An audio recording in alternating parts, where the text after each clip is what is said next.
Well, we're back again with yet another No Fluff analysis, and this time I'll be going over the Madcap Misfits Summon Showcase, running from the 13th of November till the 28th of November UTC. Let's get straight to it with the first unit in the showcase, the 5-star Fire Bow Chelsea, the Obvious Admirer. Her first skill is Love's Liberation, which deals damage to a target. Pretty simple. Her second skill is Bruiser Bliss, which activates Obsession for 60 seconds. Obsession buffs Chelsea's strength by 30% and grants her healing for 5% of her damage dealt with Love's Liberation, in exchange for losing 3% of her health with each attack and skill. Being a bow unit, Chelsea has the standard bow co-ability of Skill Haste. Her other abilities are, first of them is plus 20% strength and 10% attack rate when her hit points are 30% or below. She also has Stun Resist, and her third ability is Obsessive Love, which increases her strength by 30% and also decreases her defense by 20% when Obsession is active. Chelsea gaining strength and attack rate reminds me somewhat of Natalie. Her ability to stack buffs on herself, however, is absolutely crazy. 30% strength from Bruiser Bliss, plus 20% strength and 10% attack rate when her hit points are below 30%, and a further 30% on Bruiser Bliss when her third ability is unlocked. It'd be interesting to see how she stacks up on the DPS charts. The next adventurer added with this banner is the 4-star Fire Dagger Yuya, a Rebellious Rider. His first skill is Deadly Joyride, which deals damage to enemies ahead, and also grants plus 20% attack rate for 10 seconds. You can change direction during this skill. His second skill is Rowdy Rumbler, which grants plus 10% defense and a shield for 20% of Yuya's maximum hit points to the whole team. Being a dagger unit, he has the standard plus critical rate co-ability. Yuya's first ability is Chicken at Heart, which increases his strength by 20% when his hit points are at 60% or above, but he loses 20% strength when below 60% hit points. He has Stun Resist, and his third ability is Primed Devastation, granting crit to the lead unit when Yuya's Deadly Joyride becomes ready to use. The plus attack speed from Deadly Joyride has some synergy with Rowdy Rumbler, enabling Yuya to charge his skills faster and grant buffs more often.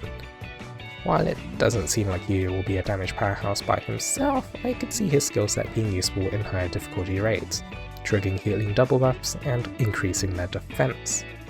His ability set might nudge him towards being a support unit in a single player team, but Deadly Joyride might become ready for use more often than 15 seconds, making the timing to trigger the Prime Devastation just a bit awkward.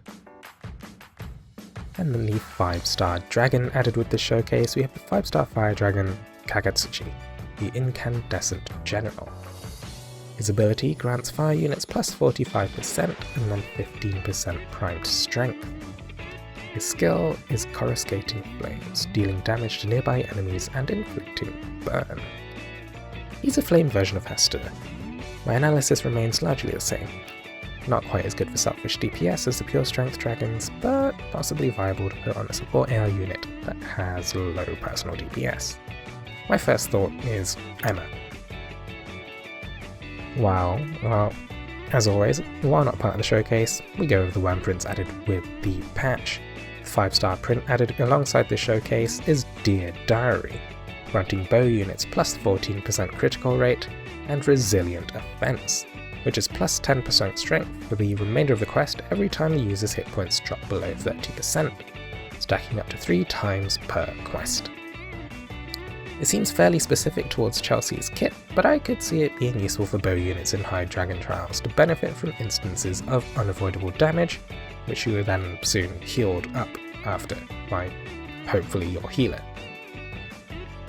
The 4-star print added alongside the showcase is Chariot Drift, adding 15% to the critical damage modifier and also granting last recovery. It's a fairly odd split of abilities, but I guess it synergizes with Yuya's kit. It might be useful for dagger units in raids since they tend to dive face first into damage, but I'm not sure how last recovery interacts with the healing reduction in raids. Somebody else would have to test it. In terms of older content that's seeing rate up on this showcase, we have Reyna, the 5-star Fire Blade, Serena, the 4-star Fire Sword, and Ifrit, the 4-star Fire Dragon, granting strength. Overall in the showcase, Chelsea seems to be a competitor with Cerise purely for high Midgard's armor at the moment, but she lacks the team buff skills that Cerise has. She has the potential to do a lot of damage by herself and could be pretty fun to use depending on her damage scaling. She will, however, take a bit of practice to use in endgame content though, I expect, due to her self-damage and thus potentially opening herself up to depths from unavoidable damage depending on your healer. Yuya seems like a fairly unexciting unit, but he is another addition to the fire roster that could potentially be part of a doubles buff-centric composition. He has the potential to be better than Ezreal though, for people that particularly want to field a fire dagger, but I guess that doesn't set the bar too high. Kagatsuchi is, as I said, essentially a fire version of Hastur, but at least inflicts a status effect that deals damage. Not particularly great. I suppose he'd be pretty disappointing to pull if you're aiming for Chelsea, but I suppose if you manage to maximum unbind him, he's better than Ifrit on one of your AI units in single player. Overall, Reyna and Ifrit make this banner fairly appetizing to pull on if you're new and looking to beef up your fire roster, and I guess Chelsea fills a decent niche if you're missing Gala Cerise. Otherwise, personally I don't pull on these sort of non-limited showcases, but hey. Oh, and I also suspect that we'll see a Gala banner at the end of the month. So yeah, I guess that's what I'm holding out for. Anyway, thank you everyone for watching to the end of the video. Take it easy, and I wish you luck in your upcoming pulls.